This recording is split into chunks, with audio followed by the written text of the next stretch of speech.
The rain in Seattle was cold, but it was nothing compared to the eyes of my relatives.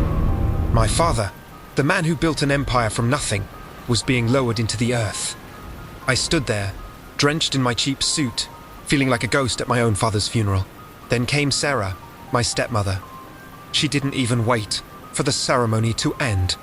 But she lingered, stroking me. With a cold smirk, she said, "The lawyer called. You get the one-bedroom apartment in the slums. That's all. Now, leave. You're a stain on this family's name." My half-brother Jason laughed nearby, adjusting his Rolex. I looked at them, my heart burning. They thought they had won. They thought I was just a weak, poor teacher. But they forgot one thing. My father loved secrets, and he left his biggest one for me. The apartment Sarah gave me was a dump, located in the dark heart of the city's industrial district. The roof leaked, and the walls smelled of decay. They thought they had buried me here. But as I moved an old, heavy mahogany desk, I found a hidden compartment. Inside was a heavy, rusted metal case with a biometric lock. The apartment Sarah gave me was a dump, located in the dark heart of the city's industrial district. The roof leaked, and the walls smelled of decay. They thought they had buried me here. But as I moved an old, heavy mahogany desk, I found a hidden compartment. Inside was a heavy, rusted metal case with a biometric lock. I spent 3 days in that cold room, scrolling through encrypted files. My father hadn't just watched them. He had catalogued every bribe, every affair, and every forged signature. I started with Emily, the golden daughter.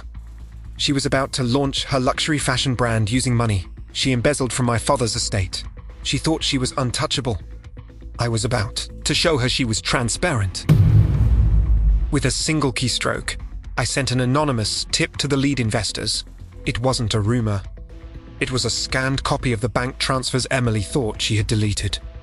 I sat back, watching the blue light of the monitor reflect in my coffee. I didn't feel guilty. I felt alive. The news broke an hour later. The investors pulled out. Emily's grand launch became a public relations suicide. But this was just a warning shot. The real war hadn't even started.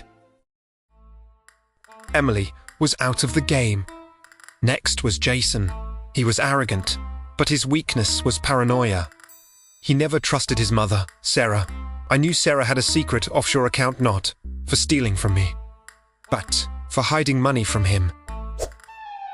I didn't need to hack anything this time. I simply printed a fake bank statement showing Sarah transferring millions to a private trust solely in her name. I slipped. That night, the lights in the mansion stayed on late. Through the window, I saw the shadows of them screaming at each other. Jason threw a vase. The alliance was broken. They were too busy fighting each other to notice the real storm coming for them.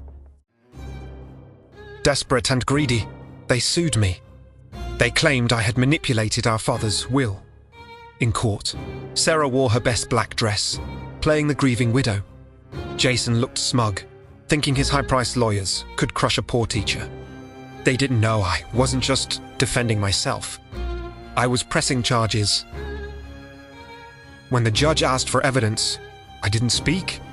My lawyer simply placed the rusted metal drive on the bench. We played the audio recordings my father had secretly made. The courtroom listened in silence as Sarah plotted to poison him, and Jason agreed to forge the signatures. The look on their faces shifted from arrogance to pure terror. The gavel fell like a guillotine. Sarah and Jason were arrested right there in the courtroom. As the police led them away, Sarah looked at me one last time. I didn't smile. I just walked out into the sunlight. It finally stopped raining. The inheritance wasn't the money. It was my freedom.